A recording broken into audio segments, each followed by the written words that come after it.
Hello everyone, बात करने जा रहे हैं हम कॉलेजियम सिस्टम के बारे में कि कॉलेजियम सिस्टम क्या होता है, इसमें इसकी शुरुआत कब हुई थी और कॉलेजियम सिस्टम में कितने सदस्य होते हैं, इसके बारे में भी आज हम इस वीडियो में बात करने जा रहे हैं।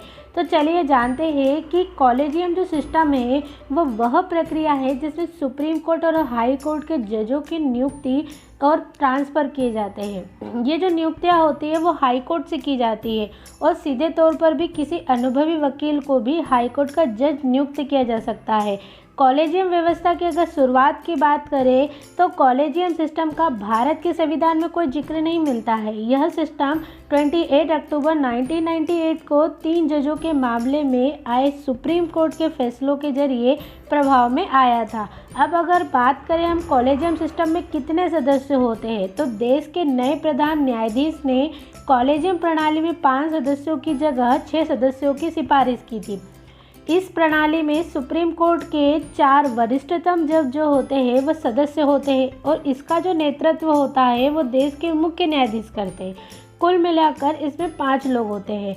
अब बात करेंगे हम सुप्रीम कोर्ट के कॉलेजियम में कितने जज होते हैं। तो सुप्रीम कोर्ट के कॉलेजियम में यानी चीफ जस्टिस ऑफ इंडिया जिसे सीजेआई कहा जाता है, सुप्रीम कोर्ट के 4 अन्य जज होते हैं जो सबसे वरिष्ठ होते हैं। सीजेआई इसके अध्यक्ष होते हैं।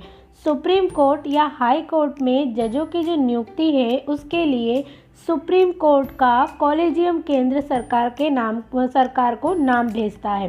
केंद्र की मंजूरी के बाद जजों की नियुक्ति होती है।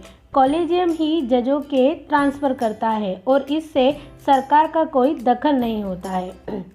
सुप्रीम कोर्ट कॉलेजियम की तरह ही हाई कोर्ट में भी कॉलेजियम होते हैं जिसके अध्यक्ष उसके चीफ जस्टिस होते हैं। अब बात करेंगे हम कॉलेजियम सिस्टम से पहले कैसी होती थी इसकी नियुक्तियाँ। तो कानून मंत्रालय नामों को रेफ़र करता था और फिर चीफ जस्टिस ऑफ इंडिया उस बारे में अपना विचार देते थे और तब उन्हें राष्ट्रपति के पास भेज दिया जाता था। इस प्रक्रिया से हाई कोर्ट और सुप्रीम कोर्ट के जजों की नियुक्ति होती थी।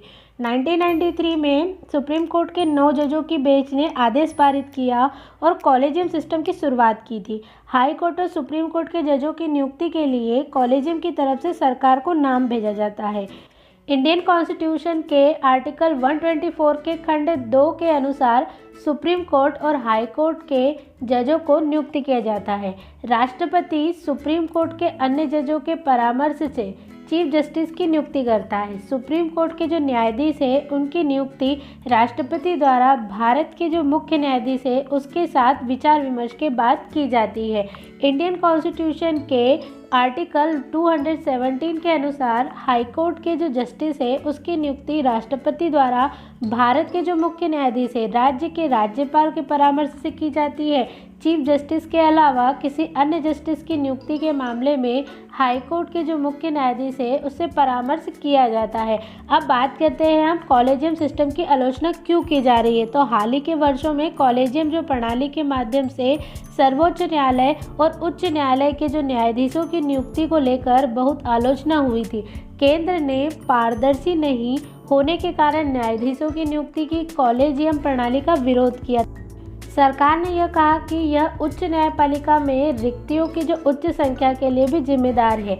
अतीत में केंद्र ने आरोप लगाया है कि कॉलेजियम जो प्रणाली है वो पक्षपात को जन्म दे रही थी और दलितों, ओबीसी और उच्च जातियों के गरीबों को योग्यता के आधार पर उच्च न्यायपालिका में प्रवेश करने से रोक रही थी।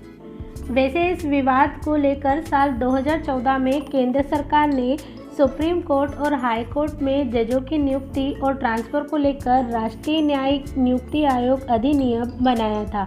1 साल बाद ही साल 2015 में सुप्रीम कोर्ट ने इसे असंवैधानिक करार दिया था, जिसे लेकर कोर्ट ने कहा था कि राष्ट्रीय न्यायिक नियुक्ति आयोग न्यायपालिका के कामकाज में हस्तक्षेप है।